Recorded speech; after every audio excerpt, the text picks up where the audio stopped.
Bonjour, bienvenue à cette vidéo.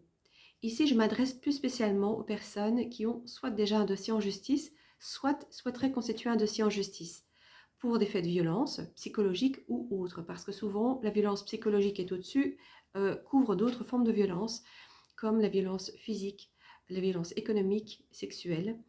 Et donc, ici, ce que je vous propose, c'est un outil afin de rassembler ces différents éléments.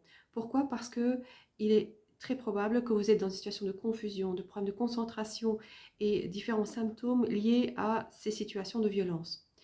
Alors, c'est un outil que je vous propose de faire soit seul, mais le mieux, c'est de toute façon être accompagné par un thérapeute ou un psychologue, afin que vous puissiez vraiment traiter ces traumatismes avec différents outils, que ce soit l'hypnose ou autre. Ici, moi, ce que je vous propose, c'est vraiment vous permettre de clarifier ce que vous souhaitez et la situation que vous avez vécue ou que vous vivez encore. Alors, euh, faites alors une ligne du temps. Reprenez les éléments qui vous semblent importants, qui ont du sens pour vous, surtout. Donc, parfois, vous allez peut-être même penser à des choses qui vous semblent peut-être un peu moins importantes, mais mettez-le quand même, parce que donc ça semble peut-être anodin, surtout pour des personnes qui ne connaissent pas votre situation, mais le fait qu'il y ait quelque chose qui se reproduit différentes fois, pardon, c'est une forme de violence, parce que la récurrence fait que ça devient de la violence.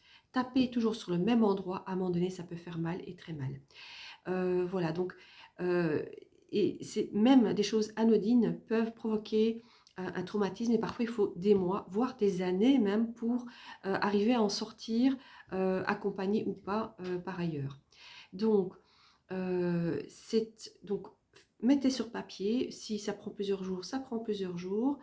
Ça va vous permettre un petit peu de vous rendre compte peut-être des faits auxquels vous n'aviez pas pensé, parce que parfois il y a des formes de violence qui ne sont même, c'est même pas conscient en fait.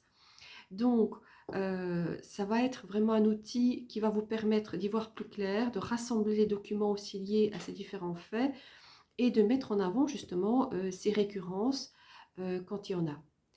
Voilà, donc je vous invite à mettre tout par écrit, de rassembler aussi des témoignages. Ça va vous aider dans votre dossier pour étayer votre situation et permettre à d'autres personnes d'y voir plus clair. Quand ça n'est pas pour vous, vous pouvez du coup pas communiquer de manière claire aux autres aussi. Donc voilà, donnez-vous ce temps-là d'analyse, pour récolter toutes ces informations, ces témoignages éventuels ou des rapports aussi, afin que votre dossier soit le plus solide possible. En tout cas, je vous souhaite beaucoup de courage et à bientôt.